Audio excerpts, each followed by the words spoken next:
अस्सलाम वालेकुम दोस्तों, कैसे हैं आप सब। उम्मीद करते हैं आप सब खैरियत से होंगे। मैं हूं अस्मत अली और आप लोग देख रहे हैं RTV। दोस्तों, DGISPR major general Asif Ghafoor ने ICC वर्ल्ड कप 2019 को बुनियाद बनाकर पाकिस्तान पर तंज करने वाले इंडियन स्पेशल फोर्स के ऑफिसर और BJP के रहनुमा को करारा जवाब दे दिया। तफसीलात के मुताबिक माइक्रो ब्लॉगिंग वेबसाइट ट्विटर पर अपने पैगाम में स्पेशल फोर्स के ऑफिसर और BJP के रहनुमा मेजर सरिंद्रा पूनिया का कहना था कि पाकिस्तान को ICC वर्ल्ड कप 2019 में 5वीं पोजीशन पर आने पर मुबारक हो।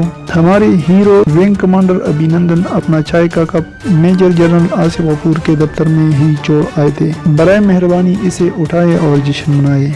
जिस पर DGISPR major general Asif Ghafoor ने अपनी ज़ाती ट्विटर अकाउंट से इन्हें करारा जवाब देते हुए कहा कि वर्ल्ड कप 2019 के लिए आपको गुड लक। हम खेल का दूसरी चीज़ों बिलखुसूस तनाज़ात और लड़ाइयों के साथ मुआवजा नहीं करते। हम पाकिस्तानियों के दिल बहुत बड़े हैं और इस मामले में आप अभिनंदन से पूछ सकते हैं, लेकिन आप इसे समझने से कासिर ही रहेंगे क्योंकि ये बात समझने के लिए अखलाकियात की ज़रूरत होती है।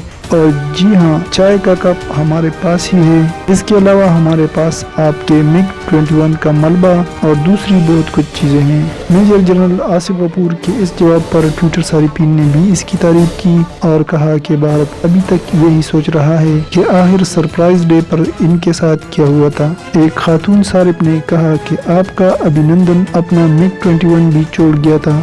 एक सारिफ ने पाकिस्तान की भारत के खिलाफ कार्रवाई की तस्वीर शेयर करते हुए कहा कि हमारे लिए यही हमारा वर्ल्ड कप 2019 है। DGISPR major general Asif Ghafoor ने ICC वर्ल्ड कप 2019 को बुनियाद बनाकर पाकिस्तान पर तंज करने वाले इंडियन स्पेशल फोर्स के ऑफिसर और BJP रहनुमा को करारा जवाब दे दिया।